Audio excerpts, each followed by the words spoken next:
Facebook live में आप लोगों का स्वागत है। आज हम लोगों ने वीडियो पुस्तक प्रसंग में मेरी ये एक पुस्तक है जो कि मैंने सबसे पहले 1994 में लिखी थी, आधुनिकतावाद और उत्तर आधुनिकतावाद। और ये पुस्तक उस समय आई थी जबकि हिंदी में उत्तर आधुनिकतावाद पर कोई बहस नहीं थी।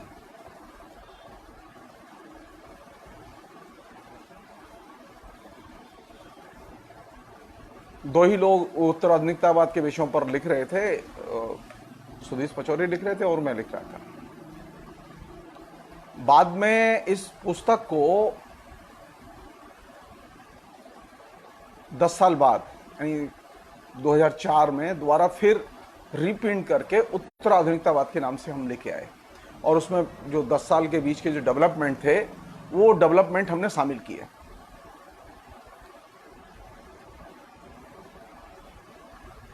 इधर 2017 में फिर अपडेट की गई और उसे भिन्न तरीके से, उससे नई सामग्री के साथ में हम उस पुस्तक को लेके आए और ये पुस्तक ये है उत्तर आधुनिकतावाद और विचारधारा। इसमें पुरानी पुस्तक की सामग्री है, लेकिन इसमें जो पिछले 2014 के बाद और 2017 तक यानी जो 12-13 साल के जो डेवलपमेंट है वो डेवलपमेंट इसमें शामिल किए गए हैं।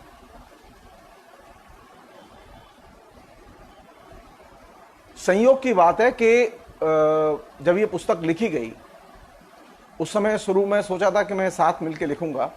चंद्रा पांडे जो मेरी कुलीग थी वो मेरे साथ थी, उन्होंने इसके 2-3 चैप्टर की सामग्री लिखने में मेरी मदद भी की।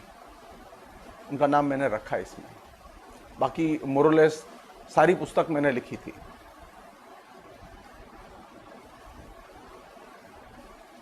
तो पहली बार जब ये पुस्तक छपी तो ये कलकत्ते से छपी और दूसरी बार जब छपी तो दिल्ली से, दोनों एडिशन उसके दिल्ली से आए। इस पुस्तक में बहुत कुछ है ऐसा जो कि कायदे से पढ़ा जाना चाहिए भारत को समझने के लिए, भारत के जो नए विकास है उसे समझने के लिए। यहां हमने बातचीत के लिए खाली एक विषय रखा है और वो विषय रखा है कि ये जो पोस्ट मॉडर्न कंडीशन है, उत्तराधुनिकता है, उस उत्तराधुनिकता में कैपिटलिज्म के चरित्र को लेकर बात की जाए, पूंजीवाद के साथ उसके संबंध को लेकर बात की जाए। तो ये बातचीत में खाली उत्तराधुनिकता और पूंजीवाद के अंतः संबंध तक ही सीमित रखूंगा मैं। जैसा कि मैंने आपसे शुरू में कहा था कि हम वीडियो पुस्तक प्रसंग में अपनी पुस्तकों के बारे में बातचीत करेंगे। तो चूंकि पुस्तकें बहुत लिखी गई हैं तो एक एक दो विषयों पर बातचीत उनके पर होगी पुस्तकों के क्रम में। अब जो मूल विषय है जिस पर कि आज हम लोग बातचीत करने के लिए बैठे हैं, उस मूल विषय पर हम लोग सोचें। मूल विषय यह है कि उत्तर आधुनिकता का जब आगमन हुआ तो उत्तर आधुनिकता के आगमन के साथ में ये बात कही गई कि अब सारी दुनिया से जो महाआख्यान या ग्रैंड नरेटिव मॉडर्निज्म के पीरियड में विकसित हुआ था, यानी 19वीं शताब्दी 20वीं शताब्दी में जो महाआख्यान विकसित हुआ था, उस महाआख्यान का अब अंत हो चुका है। अब चीजें, घटनाएं, व्यक्ति, ये सब छोटे छोटे छोटे आख्यानों में हमारे सामने आएंगे और वे उन्हीं रूपों में उसे देखा जाना चाहिए। चिंता की चीज ये है, ये जो अभी कोरोना का पीरियड चल रहा है, ये जो अभी पीएम नरेंद्र मोदी का जो फिनोमिना मेरे सामने है,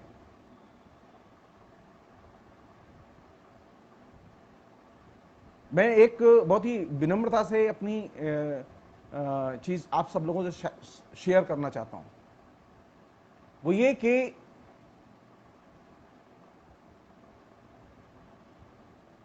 क्या कोरोना के क्राइसिस को या नरेंद्र मोदी के क्राइसिस को क्या किसी लघु आख्यान के जरिए समझा जा सकता है? ये जो अभी जो हमारे बीच में जो लगातार कम्युनिकेशन आ रहा है,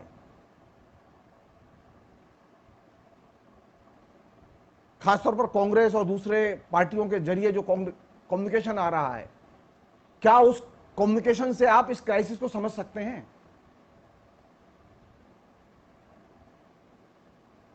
क्या है कि ये जो कोरोना का क्राइसिस है, ये जो पूरी की पूरी इकोनॉमी कोलैप्स कर गई है, इस बीच में ये पूरा का पूरा जो सिस्टम जो 70 साल में बना था वो एकदम धराशायी हो चुका है। मालूम पड़ा कि 70 साल में हमारे देश में स्वास्थ्य पर कोई काम नहीं हुआ।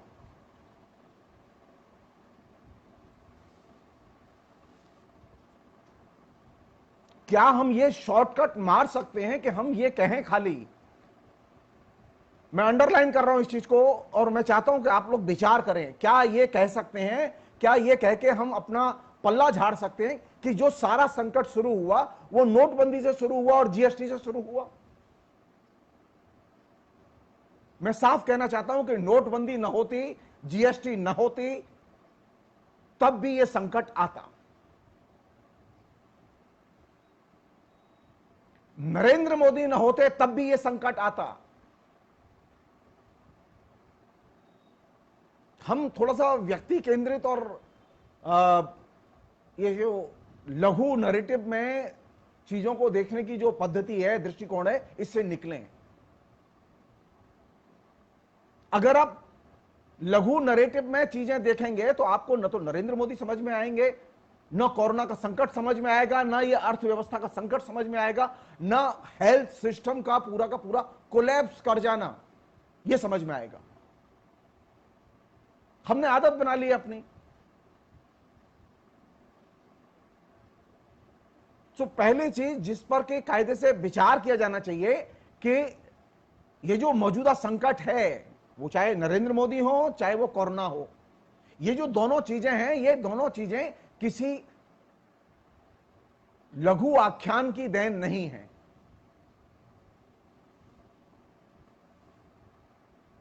ये शॉर्टकट होगा कि हम ये कहें कि अन्ना हजारे ने आंदोलन किया था और अन्ना हजारे के आंदोलन से जो असंतोष पैदा हुआ उसके गर्भ से नरेंद्र मोदी पैदा हुए। ये शॉर्टकट होगा, ग्रांड नैरेटिव नहीं बनता इससे।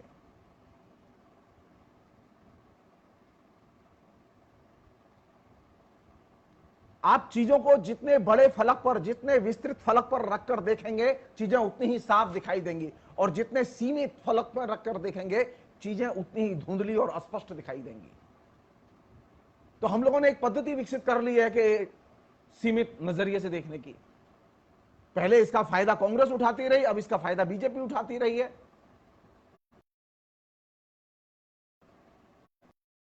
या जाए, लेकिन हमारी दृष्टि तो साफ रहे।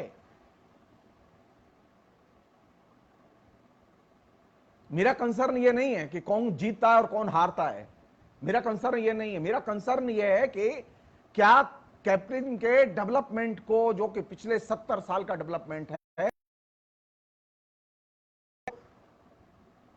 90 आर्थिक उदारीकरण का जो डेवलपमेंट है 1990-91 के बाद का,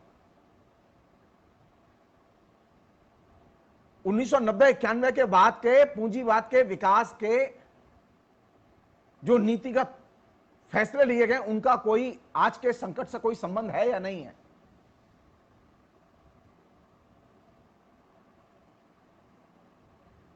हम पलट के ये देखने के लिए तैयार हैं या नहीं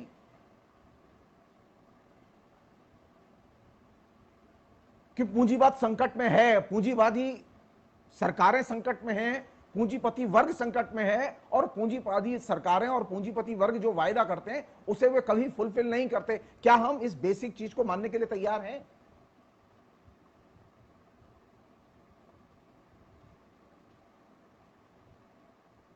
कौन नहीं जानता इस बात को कि मनमोहन सिंह के शासन के दौरान, उसके पहले भी, कुल मिलाके हिंदुस्तान में विशेष आर्थिक जोन के लिए 10 लाख एकड़ से ज्यादा जमीन दे दी गई थी, खरीदी जा चुकी थी। लेकिन उस 10 लाख एकड़ जमीन में 50% जमीन पर भी विशेष आर्थिक क्षेत्र या आर्थिक जोन नहीं बनाए गए या स्पेशल आर्थिक जोन नहीं बनाए गए। कौन नहीं जानता इस बात को? मैं फिर रिपीट कर रहा हूं इस चीज को कि क्या हम ये चीज समझने के लिए तैयार हैं कि ये जो संकट है, ये संकट एक जो ग्रांड नैरेटिव कैपिटलिज्म का होना चाहिए, एक पूंजीवाद का जो महाआख्यान होना चाहिए, उस पूंजीवाद के महाआख्यान को जब तक आप नहीं समझेंगे तब तक आप इस संकट और इससे निकलने के रास्ते भी नहीं खोज सकते। हमसे बार बार यही कहा जा रहा है, इधर से या उधर से, कि संकट के लघु आख्यानों पर ध्यान दो। संकट के लघु आख्यान समाधान नहीं है। पूंजीवाद के लघु आख्यान समाधान नहीं है। मैं फिर रिपीट कर रहा हूं, जीएसटी ना आई होती, नोटबंदी लागू न की गई होती और कोरोना आया होता, सिस्टम ऐसे ही कोलैप्स करता। ये गलतफहमी है, ये गलतफहमी है। नरेंद्र मोदी अगर प्रधानमंत्री नहीं होते और उनकी जगह दूसरा कोई प्रधानमंत्री होता, कोलैप्स होने से बचा लेते आप। मैं नरेंद्र मोदी की जो सरकार का जो निकम्मापन है और जो इसकी जन विरोधी जो दृष्टि है, उसकी मैं किसी भी कीमत पर हिमायत नहीं करता। मैं सिर्फ जो चीज आपके सामने रखना चाहता हूं वो ये कि आप कैपिटलिज्म के डेवलपमेंट का जो ग्रांड नैरेटिव है, वो ग्रांड नैरेटिव लोकल नहीं है, वो ग्लोबल है। आप जिस नव्य आर्थिक उदारीकरण की नीति को आप अपने देश में लागू करते रहे हैं, वो ग्लोबल नीतियां हैं। उनका गोमुख अमेरिका है, उनका गोमुख जो है वो भारत नहीं है। नव्य आर्थिक उदारीकरण की नीतियों का जन्म वो अमेरिका में हुआ, बाकी दुनिया ने तो उसका सिर्फ अनुकरण किया। सवाल यह है कि इस कोरोना के महासंकट के दौर में क्या हम पलट के नव्य आर्थिक उदारीकरण की जो नीतियां हैं, क्या उनका पुनर्मूल्यांकन और उनका विकल्प खोजने के लिए तैयार हैं? और उससे भी बड़ी बात, क्या हम पूंजीवाद का कोई ग्रांड नैरेटिव बनाने के लिए तैयार हैं या नहीं है? अगर आप पूंजीवाद का ग्रांड नैरेटिव नहीं बनाएंगे तो आपको पूंजीवाद का संकट समझ में नहीं आएगा। आप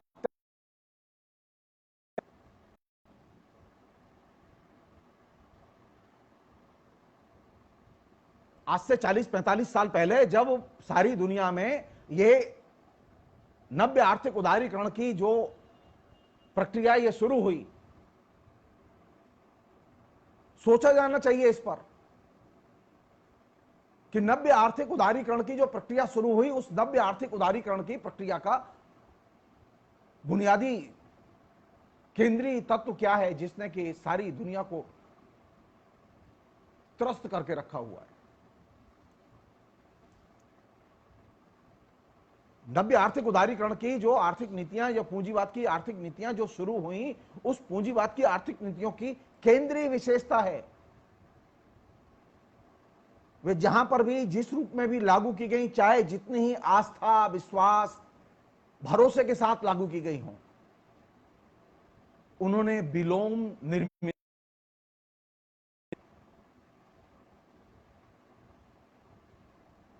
कैसे विलोम निर्मित किया है? नव्य आर्थिक उदारीकरण का जो सबसे बड़ा रणक्षेत्र था, जिसने कि सबसे ज्यादा कहर ढाया, वो कौन सा था?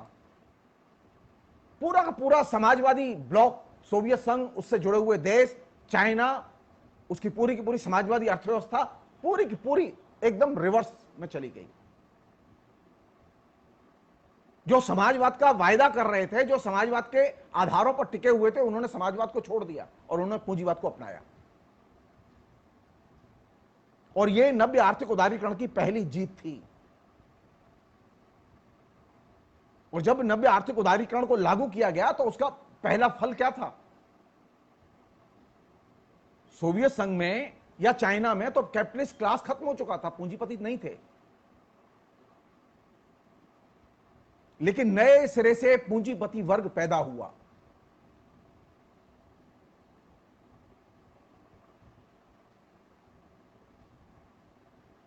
वायदा किया गया था विकास का, लेकिन जन्म किसने लिया? पूंजीपति वर्ग ने, जिसके जरिए विकास संभव ही नहीं था। सो नव्य आर्थिक उदारीकरण एक क्रक्स एरिया है, नीतिगत एरिया है, जिसको कि अगर हम मिस करेंगे तो हम कोई डिबेट, इस क्राइसिस से निकलने की सार्थक डिबेट हम खड़ी नहीं कर सकते।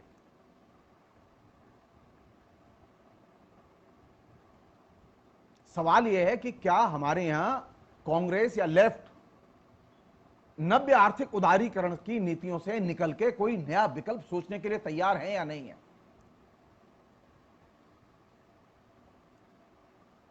सो ग्रांड नैरेटिव, जो नव्य आर्थिक उदारीकरण नैरेटिव क्या था?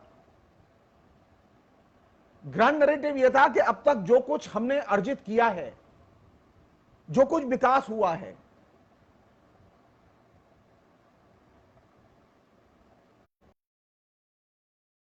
आगे डेवलपमेंट संभव नहीं है।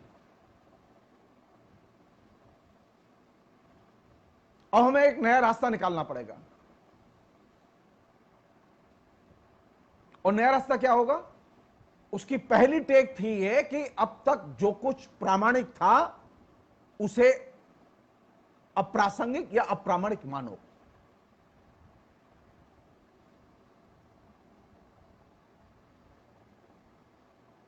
अगर मुझसे पूछें तो नरेंद्र मोदी तो वही कर रहे हैं।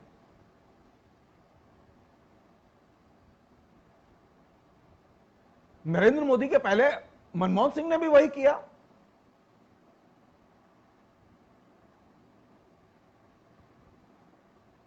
नरेंद्र मोदी क्या कर रहे हैं? नरेंद्र मोदी यही तो कह रहे हैं ना कि कांग्रेस ने जो कुछ किया वो गलत किया, ठीक नहीं किया, उस पर विश्वास मत करो। तो यही तो क्रक्स है उसके नव आर्थिक उदारीकरण की दृष्टिकोण का। मनमोहन सिंह ने भी यही टेक ली थी 1991 में, यहीं से शुरू की थी बात। भाषा का सिर्फ थोड़ा सा फर्क था, लेकिन बेसिक चीज तो यही थी कि अब तक जो विकास का मॉडल अडॉप्ट किया गया वो मॉडल आगे डेवलपमेंट नहीं कर सकता, वो रिलेवेंट नहीं है। नेहरू की आर्थिक नीति से पल्ला झाड़ो, क्योंकि नेहरू की आर्थिक नीति मॉडर्निज्म के दौर की निर्मित आर्थिक नीति थी, उससे पल्ला झाड़ो। सो आधुनिकता के दौर में जो नीतियां एडॉप्ट की गई, जो विकास के मॉडल एडॉप्ट किए गए, वे अप्रामाणिक हैं और अप्रासंगिक हैं, उनसे बाहर निकलो।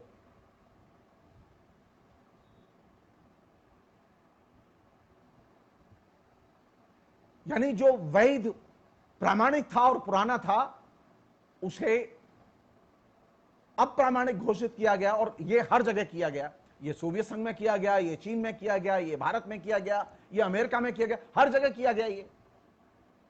तो जब तक आप इसका ग्रांड नैरेटिव नहीं बनाएंगे इस पॉलिसी का, और इस ग्रांड नैरेटिव को समझेंगे नहीं, आप आज नरेंद्र मोदी को हरा दीजिए, कल दूसरा कोई अमित शाह आ जाए, कल अमित शाह को हरा दीजिए, परसों कोई और भी राक्षस किस्म का आदमी आ जाएगा।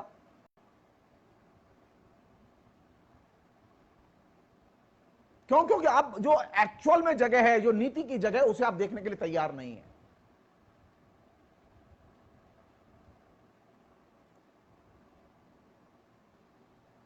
क्या चीज थी महत्वपूर्ण? नव्य आर्थिक उदारीकरण को लागू करने के पहले सत्य महत्वपूर्ण था, सत्य महत्वपूर्ण था, सत्य पर सबसे ज्यादा जोर था, सत्य पर सबसे ज्यादा बातें होती थी। लेकिन नव्य आर्थिक उदारीकरण को लागू करने के बाद में सत्य को अस्वीकार किया गया, सत्य को हाशिए पर ठेल दिया गया और कहा गया चांस और समय यह महत्वपूर्ण है।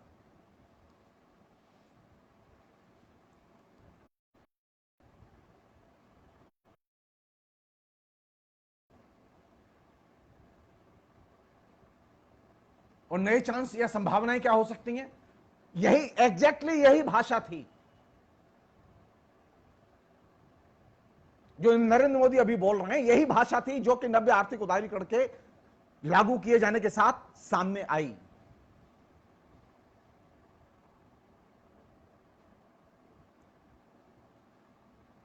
इंपॉर्टेंट यह चीज नहीं थी कि सत्य क्या है, इंपॉर्टेंट यह चीज नहीं था कि लॉजिक क्या है, इंपॉर्टेंट यह था कि चांस,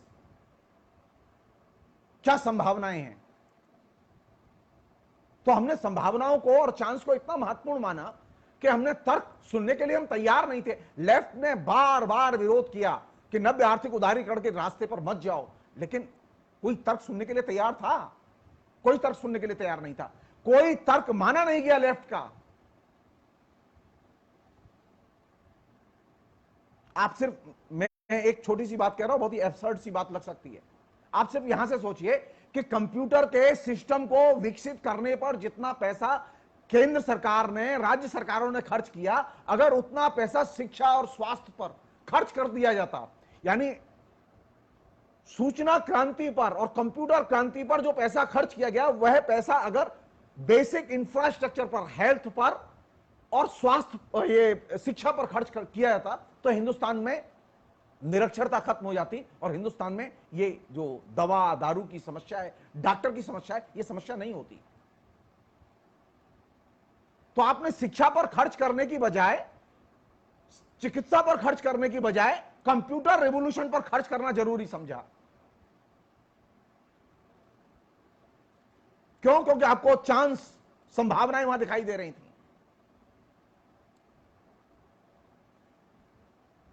अगर आप चांस और संभावनाएं अगर कंप्यूटर रेवोल्यूशन में देख रहे थे और जिसका लेफ्ट विरोध कर रहा था और आपको अच्छा नहीं लग रहा था,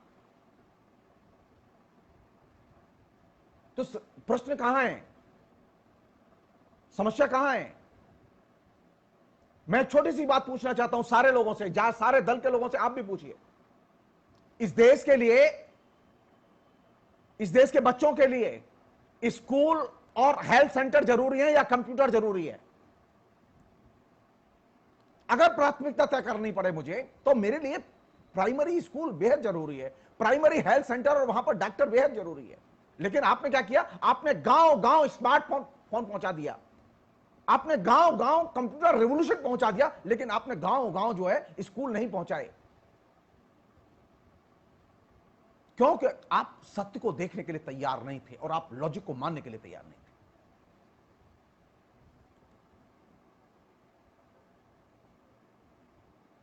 तो पोस्ट मॉडर्न कंडीशन में जो कैपिटलिज्म आया, उस कैपिटलिज्म की ब्यूटी यह थी कि वह सत्य और तर्क को स्वीकार नहीं करता था। कोई भी सत्य का पहलू और तर्क न मनमोहन सिंह ने स्वीकार किया, न नरेंद्र मोदी स्वीकार करने के लिए तैयार है। ऐसा तो नहीं है कि रातों रात जो है कबाड़ा हो गया देश का। नरेंद्र मोदी की जिसे कहें कि मूर्खता यह है कि वे खुल्लम खुल्ला जो है वो अंधविश्वास की चर्चा करते हैं। मनमोहन सिंह की खूबी है कि वे अंधविश्वास की चर्चा नहीं करते थे। लेकिन क्या मनमोहन सिंह ने अंधविश्वासों के खिलाफ में कोई मुहिम जारी की? क्या कांग्रेस ने पिछले 40 साल में, आप बजट उठाइए, आप डीएवीबी के विज्ञापन उठाइए, आप पार्लियामेंट की प्रोसीडिंग उठाइए कि पार्लियामेंट में कितने दिन, कांग्रेस के 42 साल के शासन में कितने दिन अंधविश्वासों के ऊपर पार्लियामेंट की मीटिंग हुई। कानून बना हुआ है, अंधविश्वास फैलाने के खिलाफ में कानून बना हुआ है। क्या कभी किसी भी अंधविश्वास फैलाने वाले को गिरफ्तार किया गया? नहीं। क्यों? क्यों नहीं किया गया गिरफ्तार? अंधविश्वास फैलाने वालों के खिलाफ में क्यों एफआईआर नहीं की गई? मैं रिपीट कर रहा हूं इस चीज को, न लेफ्ट ने की, न कांग्रेस ने की।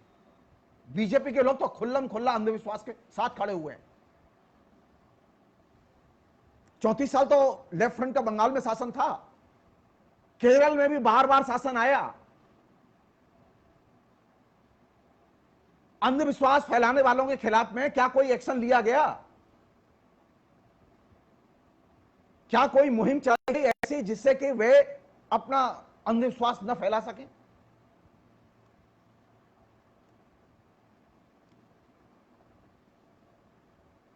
फर्क सिर्फ इतना है कि ये घंटा घड़ियाल बजवाते हैं कि कोरोना को भगाने के लिए भगवान की पूजा करो, आप ये नहीं करते थे।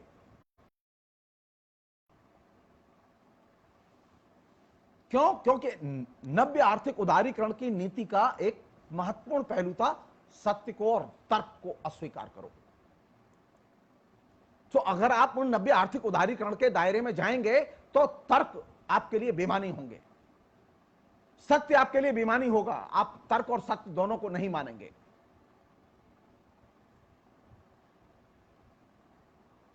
सत्य क्या है? सत्य यह है कि हिंदुस्तान में आज भी बड़ी संख्या में बाल विवाह होते हैं।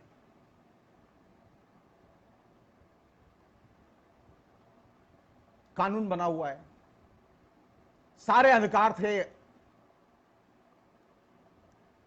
बहुमत, प्रचंड बहुमत, सब कुछ था, राज्यों में भी था, केरल में भी था, बंगाल में भी था, दिल्ली में भी था। सवाल नहीं उठेगा ये कि केरल में और बंगाल में लेफ्ट की सरकार थी, बाल विवाह क्यों नहीं रोके गए? बंगाल में बाल विवाह क्यों नहीं रोके? यह सवाल उठेगा कि 34 साल बंगाल में कम्युनिस्ट पार्टी की सरकार थी, अनचैलेंज सरकार थी, 2/3 बहुमत मिलता था हर बार, लेकिन साक्षरता नहीं गई। क्योंकि आप सत्य देखने के लिए तैयार नहीं है और इसे किसी भी लॉजिक से स्वीकार करने के लिए तैयार नहीं है, क्योंकि आप उस ग्रांड नैरेटिव का अपने तरीके से हिस्सा बन गए हैं।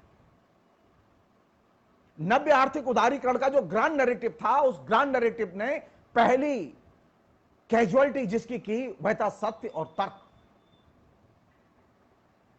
और ये सत्य और तर्क की कैजुअलिटी बहुत बड़ी कैजुअलिटी है, ये साधारण कैजुअलिटी नहीं है। मैं बार बार फेसबुक पर लिखता रहा हूं बहुत ही मतलब जैसे सिंपल ढंग से, जिससे कि साधारण लोग समझें इस बात को। नव्य आर्थिक उदारीकरण की नीतियों का यह एक सामान्य प्रतिफलन है कि वह अपना विलोम तैयार करती है।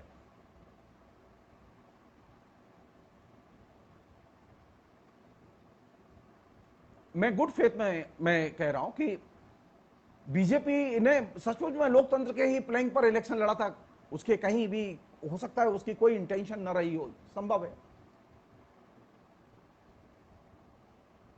लेकिन बीजेपी काम किस में कर रही है? बीजेपी कर रही है नव्य आर्थिक उदारीकरण के पैराडाइम में काम कर रही है, नव्य आर्थिक उदारीकरण को मानती है।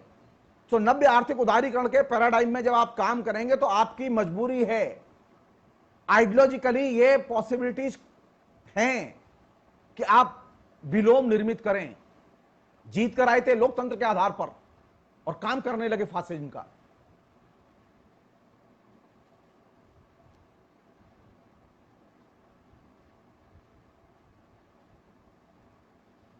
आए थे विकास का वायदा करके, लेकिन प्रैक्टिस में क्या हुआ?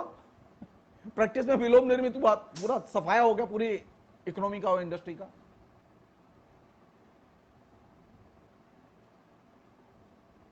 तो नव्य आर्थिक उदारीकरण का जो दूसरा बहुत महत्वपूर्ण पैराडाइम है, उस महत्वपूर्ण पैराडाइम को समझने की जरूरत है कि वहां कोई भी चीज जब दाखिल होती है तो वो विलोम निर्मित करती है। लेफ्ट फ्रंट की बहुत सदिच्छा थी।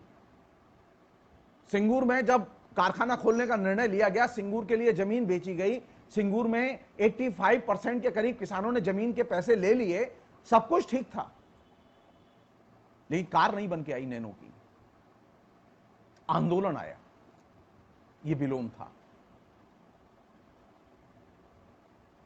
नरेंद्र मोदी की हो सकता है गुड इंटेंशन रही हो नोटबंदी के समय, लेकिन हुआ उल्टा। नव्य आर्थिक उदारीकरण में सदिच्छाओं के लिए कोई जगह नहीं है। सदिच्छाओं सद्भावनाओं से नव्य आर्थिक उदारीकरण नहीं चलता, बल्कि नव्य आर्थिक उदारीकरण बहुत ही बर्बर और बहुत ही स्पीड से चलने वाली एक प्रक्रिया है और फिनोमिना है। बर्बरता इसका एक प्राइम बुनियादी आधार है।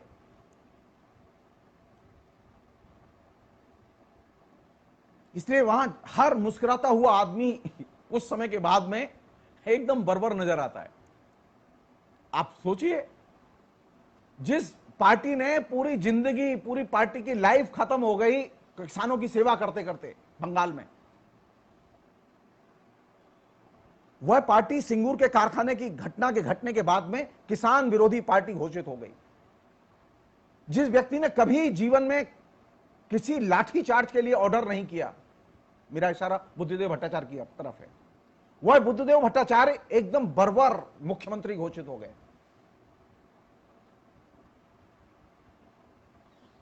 सो नव्य आर्थिक उदारीकरण के पैराडाइम में जब आप पॉलिटिक्स डिस्कस करते हैं, पॉलिटिक्स में पार्टिसिपेट करते हैं, तो इसकी पूरी पॉसिबिलिटीज हैं कि चीजें विलोम में परिवर्तित हो जाएं।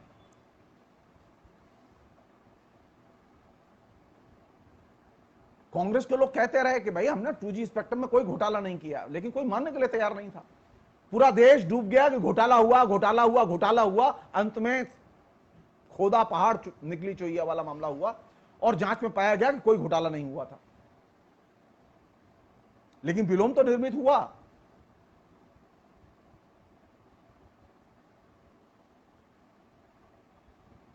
कहने का मेरा मतलब यह कि आप क्या नव्य आर्थिक उदारीकरण और उसकी आर्थिक नीतियों को, उसके विश्व दृष्टिकोण को, उसके दार्शनिक दृष्टिकोण को क्या चुनौती देने के लिए तैयार हैं?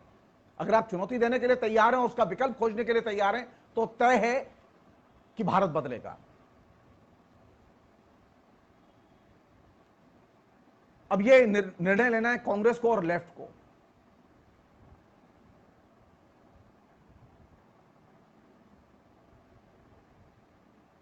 एक और चीज, और बहुत इंपॉर्टेंट चीज, आप याद कीजिए 2008-9 का टाइम, जिस समय वामपंथियों ने मनमोहन सिंह की सरकार से अपना समर्थन वापस लिया न्यूक्लियर डील के मसले पर।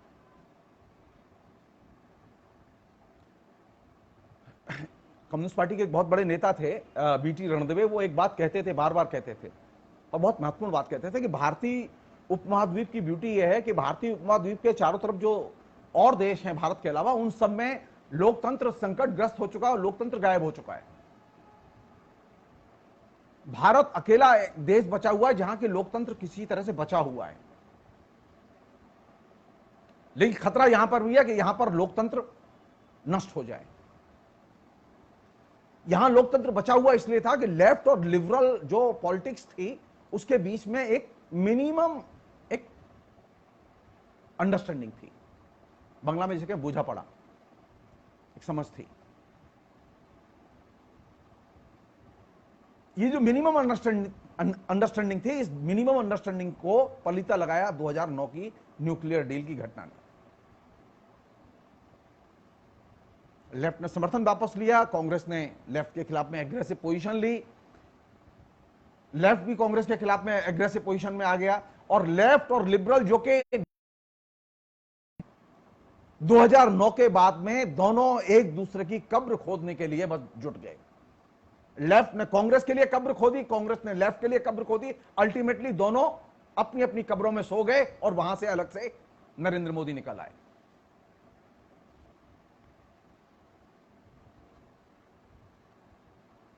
न्यूक्लियर डील के बाद में बंगाल में जो हुआ, और कांग्रेस ने जिस तरह का जो है आक्रामक रवैया, मनमोहन सिंह ने आक्रामक रवैया अपनाया लेफ्ट के खिलाफ, और लेफ्ट ने जिस तरह का आक्रामक रवैया अपनाया, उसका एक राजनीतिक परिणाम था नरेंद्र मोदी का आना। ये दिलचस्प है, और लेकिन बात करने के लिए कोई तैयार नहीं है। लेफ्ट बात करने के लिए तैयार है, न कांग्रेस बात करने के लिए तैयार है।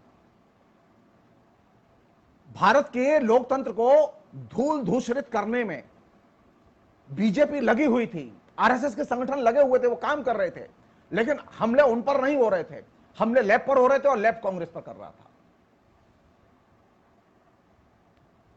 सो ग्रांड नैरेटिव का एक दूसरा डायमेंशन ये था कि ग्रांड नैरेटिव ने, जो नव्य आर्थिक उदारीकरण का ग्रांड नैरेटिव था, उसने सारी दुनिया में लेफ्ट और लिबरल पॉलिटिक्स को मार्जिनलाइज किया। वो जो सो कॉल्ड न्यूक्लियर डील, जिसकी वजह से मनमोहन सिंह की सरकार से समर्थन वापस ले लिया गया। वो न्यूक्लियर डील आज की डेट तक अमेरिका में सीनेट से पास नहीं हुई है, लेकिन यहां सरकार गिर गई। यहां सरकार के खिलाफ में लोग सड़कों पर उतर गए। अब इसे परले दर्जे की मूर्खता नहीं कहेंगे तो क्या कहेंगे? लेकिन सब बहुत बड़े थिंकर हैं, हम तो भाई साधारण लोग हैं। सोचें कि नव्य आर्थिक उदारीकरण में लेफ्ट और लिबरल ये लगातार मार्जिनलाइज हुए हैं। आप नव्य आर्थिक उदारीकरण की नीतियां लागू कर रहे हैं, लेकिन आप ये समझ ही नहीं रहे हैं कि आपका मेन एनिमी जो है वो कंजर्वेटिव लोग हैं, पृथकतावादी लोग हैं। आपके मेन एनिमी धार्मिक तत्ववादी लोग हैं, फंडामेंटलिस्ट लोग हैं। आपके मेन एनिमी वे हैं जो कि रिएक्शनरी पॉलिटिक्स है। आपने मेन एनिमी किसे बनाया? कांग्रेस ने लेफ्ट को और लेफ्ट ने कांग्रेस को। और इस पूरी लड़ाई में नुकसान किसका हुआ? लेफ्ट और लिबरल दोनों का।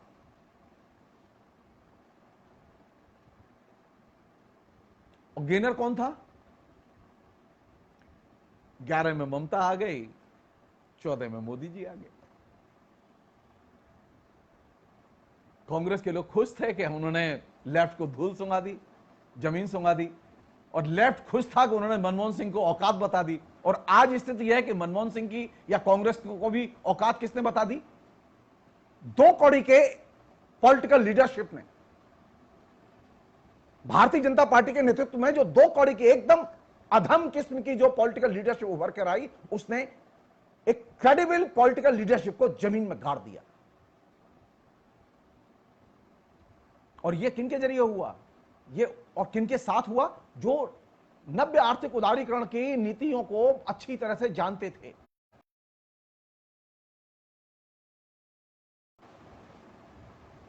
जो नव्य आर्थिक उदारीकरण की नीतियों के तमाम किस्म के जो जटिल हिस्से थे उन्हें जानते थे। एक अन्य पहलू वो ये कि ये जो फेज है, इस फेज में एक और चीज डेवलप हुई है जिस पर कायदे से हम लोग विचार करें। वो ये कि अब हम, जिसे मैं बार बार बोल रहा हूं, नैरेटिव, अब हम कहानियों पर विश्वास ज्यादा करते हैं, हम नैरेटिव पर विश्वास ज्यादा करते हैं, हम विचारधारा पर विश्वास नहीं करते। हम विचारधारा की बातें सुनने के लिए तैयार नहीं होते। अब कोई भी चीज अब वो नैरेटिव में आए, अब हर चीज को में एक नया नैरेटिव चाहिए।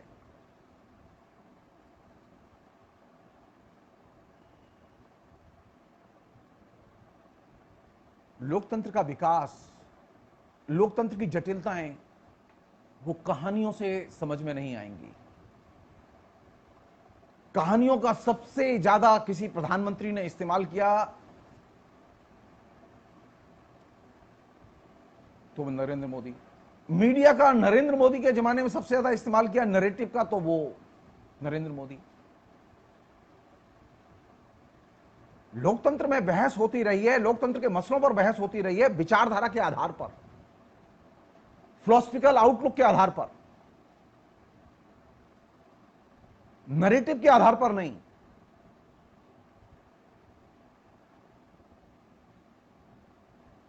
आप मन की बात और नरेंद्र मोदी के जितने भी भाषण हैं उनको आप उठाकर देखिए। नरेंद्र मोदी लगातार नैरेटिव की तरफ जाते हैं, वे आइडियोलॉजी की तरफ जाते ही नहीं है, आइडियोलॉजिकल इश्यूज को उठाते ही नहीं है, उसे एस्केप करते हैं।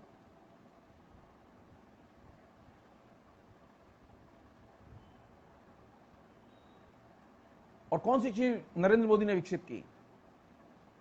वो अब जैसे अगर नरेंद्र मोदी के एटीट्यूड को देखा जाए और समझा जाए तो आपको पता चलेगा कि हिंदुस्तान में कोरोना नाम की चीज नहीं है। Corona is gone. Corona Bharat में कभी आया ही नहीं था, भारत की यह समस्या ही नहीं है। नरेंद्र मोदी और उनकी कैबिनेट का कोई भी व्यक्ति कोरोना के बारे में कोई बयान नहीं देता। भाजपा का कोई भी नेता कोरोना के बारे में बयान नहीं देता। कोरोना को लेकर भारत सरकार क्या कर रही है इसके बारे में सरकार कभी कोई बयान नहीं देती। क्यों?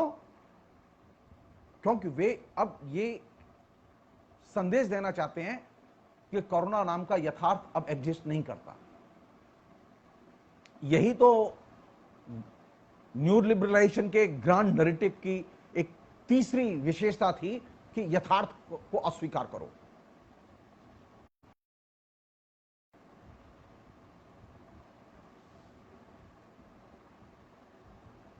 ये जो हम लोग बार बार कहते हैं ना कि प्रधानमंत्री झूठ बोलते हैं, प्रधान उसका मतलब इस रूप में न लेके, अगर इस रूप में लिया जाए, प्रधानमंत्री के भाषणों की ब्यूटी है कि वे यथार्थ को एक्सेप्ट ही नहीं करते।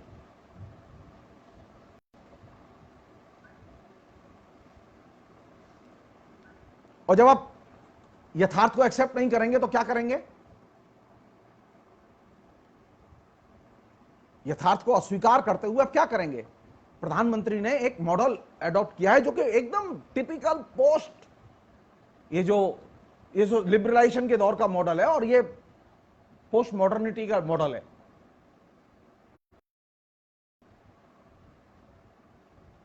वो क्या है कि इमेजों के और प्रतिरूपों के जरिए बात करो।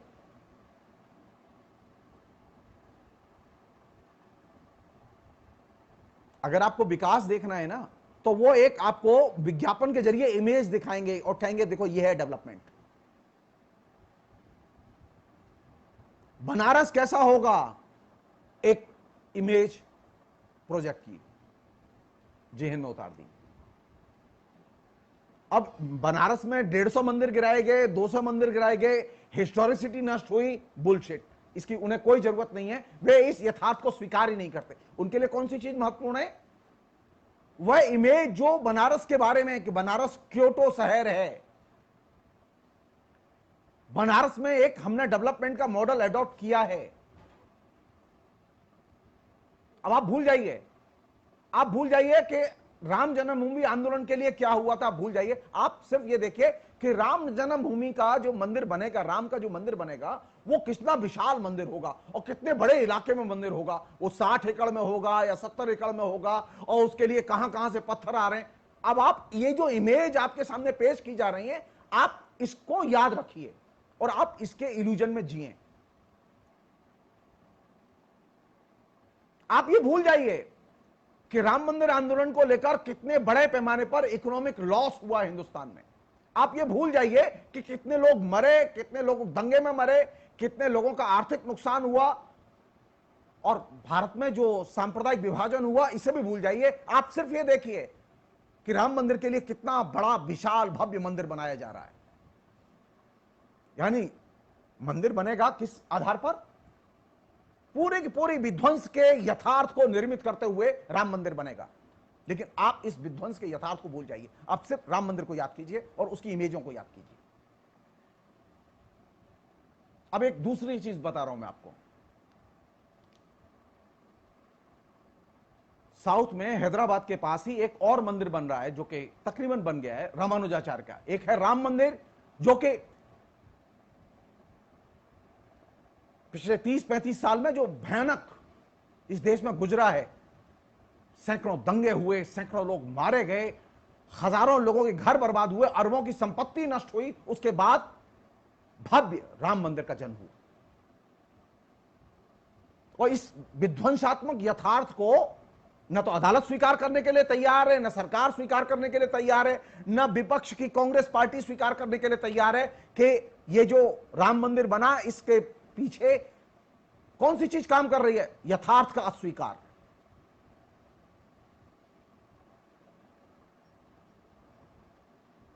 अब वो तेलंगाना की सरकार ने बनाया एक मंदिर। अब आप सोचिए 1000 एकड़ में मंदिर बनाया है वो रामानुजाचार्य का, और वहां इसके लिए न तो कोई दंगा हुआ, न कोई फसाद हुआ, न कुछ हुआ। बड़े विशाल एकड़ विशाल मंदिर, 1000 करोड़ रुपया खर्च करके वो मंदिर बनाया गया।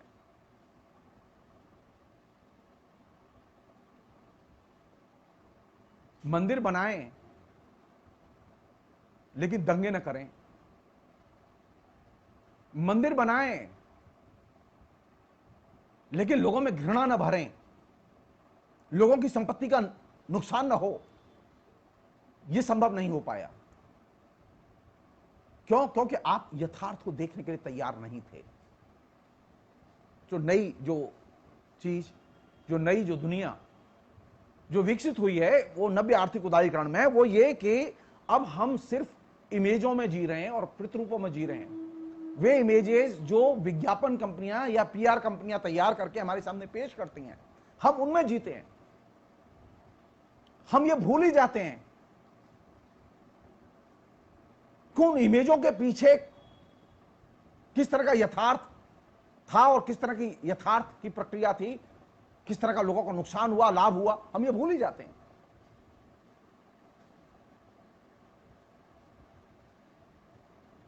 तो अब नई दुनिया कौन सी? नई दुनिया वह नहीं जो वास्तव दुनिया है। नई दुनिया वह है जिसको के इमेजों के जरिए, प्रतिरूपों के जरिए आपके जेहन में उतारा गया है। और ये एक तरह से एक नए किस्म का, जिसे कहें कि आइडियोलॉजिकल, इसने पैराडाइम निर्मित किया है, जिस पर कि हमारे कोई भी पॉलिटिकल लीडर बात करने के लिए तैयार नहीं है। उसमें मजेदार था ये, जिस समय राम मंदिर का भूमि पूजन हो रहा था, उस समय कांग्रेस के लोग भी भूमि पूजन कर रहे थे घर में।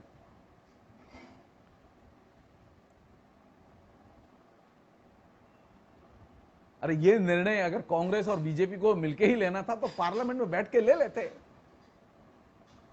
क्या दिक्कत थी? कौन हिंदुस्तान में मुसलमान जो है प्रतिरोध करने जा रहे थे? बिल्कुल नहीं करते। हिंदुस्तान के, मैं कई बार लिख चुका हूं इस बात को, मैं फिर रिपीट कर रहा हूं, हिंदुस्तान के मुसलमान सबसे ज्यादा लिबरल मुसलमान हैं। हिंदुस्तान की जो अधिसंख्य मुस्लिम आबादी है वो कम्युनल आबादी नहीं है। हिंदुस्तान के मुसलमानों में काम करने वाले जो संगठन है, अधिकतर संगठन वे हैं जो कि लिबरल हैं।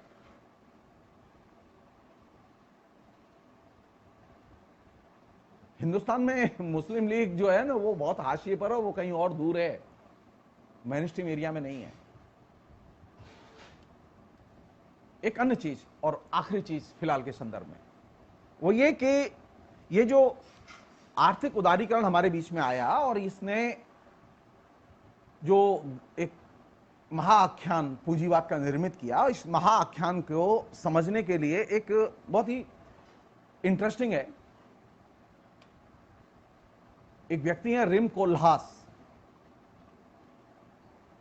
रिम कोल्हास बेसिकली स्थापत्यविद हैं और उन्होंने शहरीकरण और नए भवन निर्माण और दुनिया भर की चीजों पर बहुत कुछ खर्च किया है और बहुत ध्यान दिया है।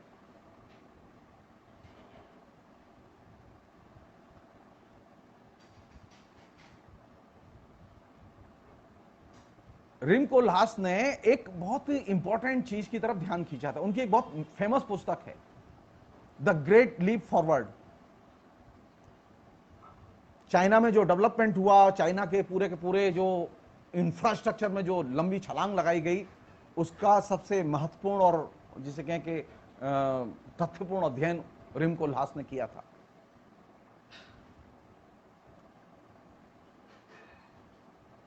उन्होंने एक बात रखी है, ये बात क्यों मैं कह रहा हूं, अभी इसे समझने की जरूरत है, क्योंकि अभी हाल ही में सुप्रीम कोर्ट ने एक जजमेंट दिया अरुण मिश्रा की बेंच ने, और जजमेंट ये दिया कि ये तमाम जो झुग्गी झोंपड़ियां हैं जो रेलवे ट्रैक के इर्द गिर्द बसी हुई हैं, इन्हें उन्होंने एक टाइम बाउंड तरीके से कहा कि इन सबको हटा दिया जाए।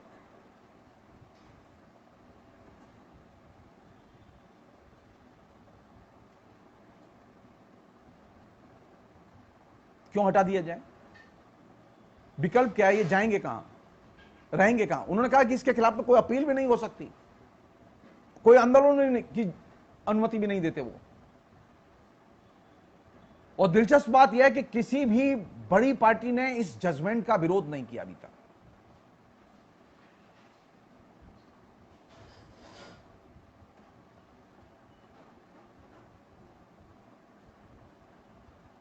सवाल यह है कि आप जब ये झुग्गी झोंपड़ियां हटाना चाहते हैं, तो जिस तरह की ये अवैध झुग्गी झोंपड़ियां रेल के किनारे बसी हुई हैं, इस तरह की झुग्गी झोंपड़ियां मद्रास में भी हैं, बेंगलोर में भी हैं, कलकत्ते में भी हैं, वो दिल्ली में भी हैं। क्या करेंगे? जो नियम रेलवे ट्रैक के आसपास बनी झुग्गी झोंपड़ियों के लिए लागू होते हैं, वही नियम तो इन शहरों में भी झुग्गी झोंपड़ियों के लिए लागू होते हैं। तो इन झुग्गी झोंपड़ियों को हटा दिया जाए यहां से। तो झुग्गी झोंपड़ियों में रहने वाले लोगों को कहां भेजा जाए? गांव भेज दिया जाए।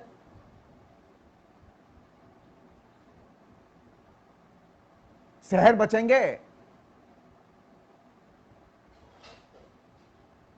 झुग्गी झोंपड़ियां नहीं होंगी। बेहतर तो यह होता कि झुग्गी झोंपड़ियां नहीं होती, गरीब नहीं होते देश में। हमको जितना बुरा लगता है ये कहने में, सुनने में जितना अच्छा लगता है, कभी सोच के देखो, हम लोग जो मध्य वर्ग के लोग हैं, जो कि ये कहते हैं कि हम ज्ञान में कितने बढ़े हुए हैं, विकसित हैं, शिक्षा में कितने विकसित हैं, संस्कृति के क्षेत्र में कितने विकसित हैं, अगर ये झुग्गी झोंपड़ियों से काम करने वाले लोग घर ना आए, ये मजदूर काम करने घर में ना आए, तो क्या हम कला के, संस्कृति के, साहित्य के, शिक्षा के बड़े उत्पादन कर सकते हैं? नहीं कर सकते। कला के जितने भवन दिखाई दे रहे हैं वो इन गरीबों की श्रम पर दिखाई दे रहे हैं, लेकिन हम इन गरीबों को फूटी आंख देखना पसंद नहीं करते।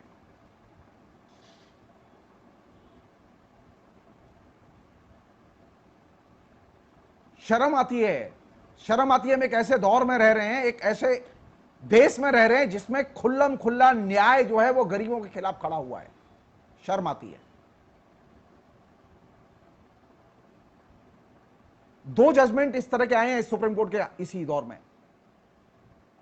एक वह जजमेंट जबकि ये माइग्रेट कर रहे थे गरीब लोग, तो सुप्रीम कोर्ट ने इन माइग्रेटेड लोगों की पीड़ा सुनने से इनकार कर दिया।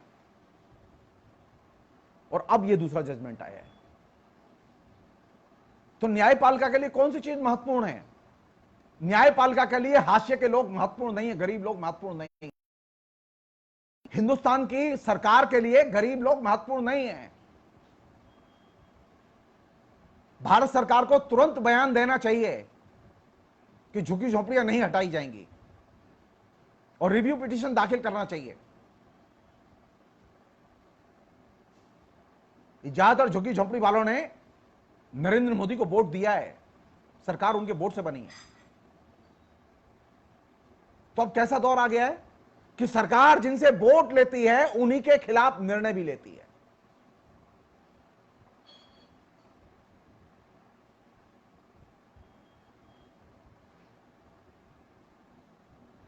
क्यों ये कर रहे हैं ये लोग?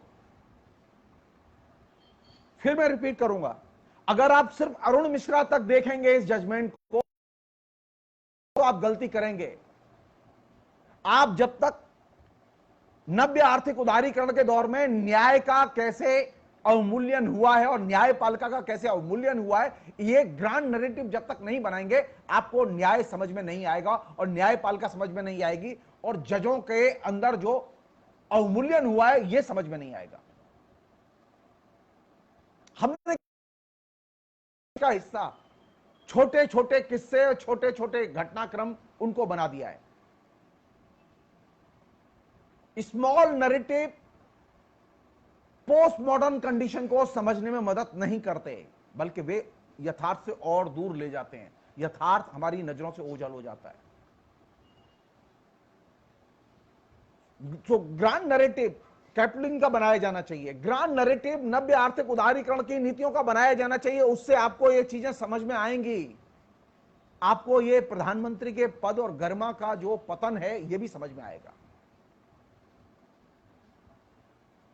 वो एक दिन में नहीं हुआ, वो कॉन्स्टेंटली चीजें घट रही हैं, लगातार घट रही हैं।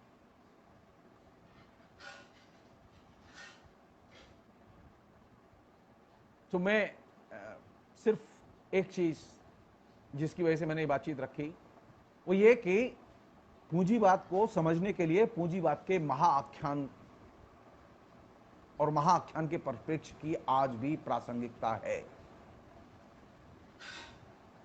उस पर बात की जानी चाहिए। हम में से अधिकतर लोग पूंजीवाद पर बात करते हुए शॉर्टकट में बात करते हैं, इससे बचना चाहिए।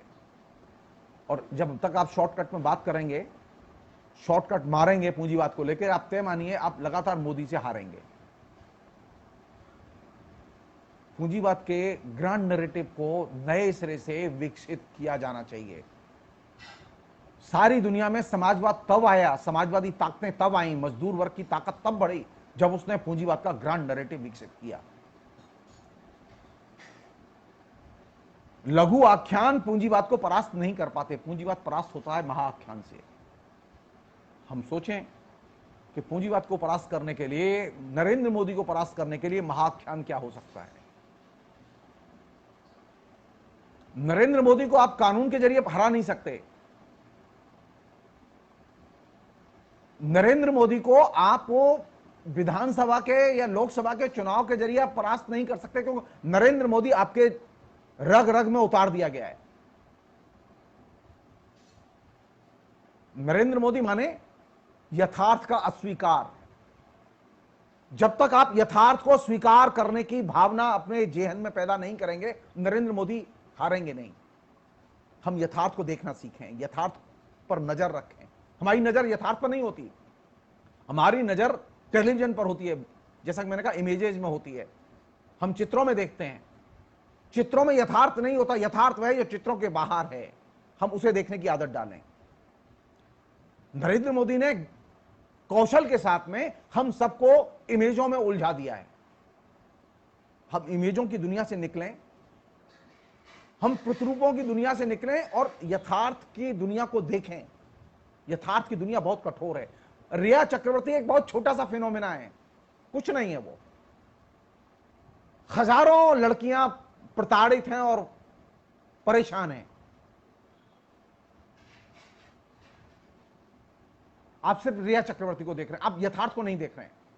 आप सिर्फ सुशांत को देख रहे हैं, आप यथार्थ को नहीं देख रहे हैं कि हिंदुस्तान में कितने लड़के आए दिन आत्महत्या करते हैं।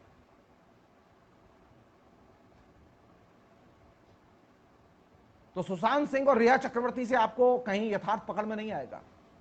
यथार्थ इसके बाहर है।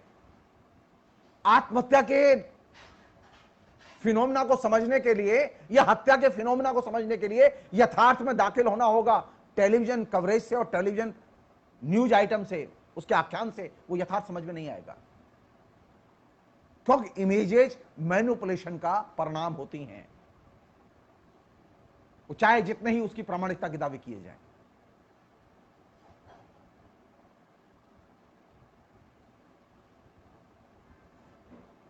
जो मैं चीज आपसे शेयर करना चाहता हूं, अगर आप नरेंद्र मोदी को या सुशांत सिंह को या रिया चक्रवर्ती को या XYZ किसी को या इवन राम मंदिर के प्रश्न को आप अगर देखना चाहते हैं तो आप इमेजेस के बाहर जाइए, आप यथार्थ में देखिए। यथार्थ की प्रक्रिया को देखिए और उसके ग्रांड नैरेटिव में देखिए कि उसका महाख्यान कहां से शुरू होता है।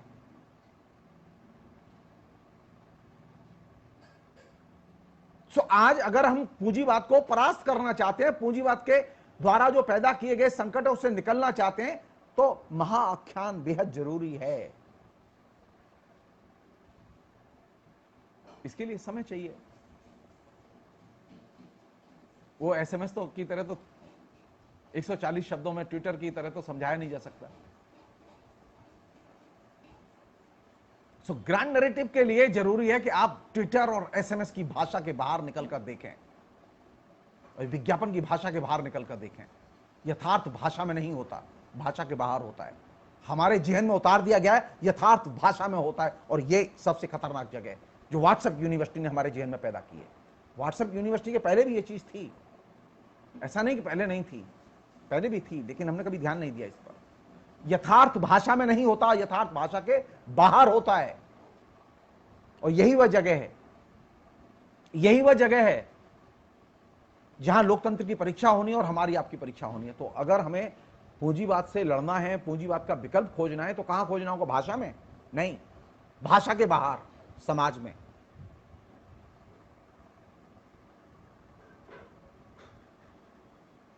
हमें एक चीज बुनियादी तौर पर माननी होगी, सत्य और तर्क की प्रतिष्ठा नए सिरे से करनी होगी। की प्रतिष्ठा करने के लिए यह जरूरी है कि हम सभी किस्म के अंधविश्वासों को चुनौती दें।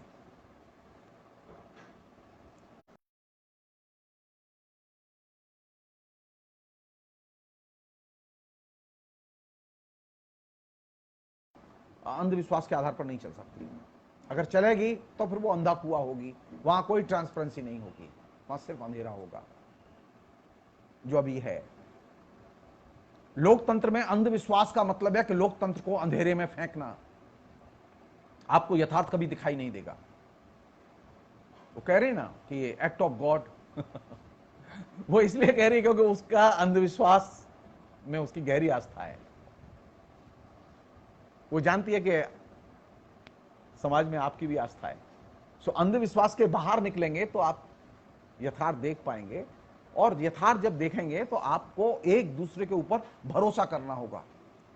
अब हमारे अंदर एक चीज घुसेड़ दी गई है, जेहन में घुसेड़ दी गई, संदेह करो। अब हर व्यक्ति पर संदेह करने की आदत पैदा कर दी गई है।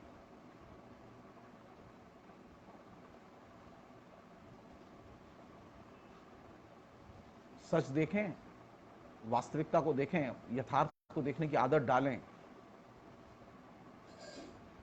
और बड़ा आख्यान बनाएं, चीजों को व्यापक फलक में रख के देखें, तब हमें पूंजीवाद बेहतर ढंग से समझ में आएगा। फिलहाल इतना ही। बहुत बहुत शुक्रिया, थैंक यू।